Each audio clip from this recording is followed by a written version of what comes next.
So in this question, we have been asked to differentiate this question in which it is d by dx of e to the power sine inverse x. So the basic thing that we know that the differentiation of e to the power x is always e to the power x. But in this case, instead of x, we have a function which is sine inverse x.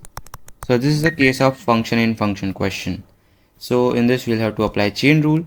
So the first thing that we'll do is differentiate this function, which is the differentiation of e to the power sine inverse x will always be equal to e to the power of sine inverse x. But in this case, we'll have to differentiate the function which is sine inverse x once again, because we are applying chain rule here and we have a function inside a function. So we'll have to apply chain rule. So it would be e to the power sine inverse x times the differentiation of sine inverse x is 1 upon under root 1 minus x squared. So the final answer for this question would be e to the power sine inverse x upon under root 1 minus x squared. So this is your final answer.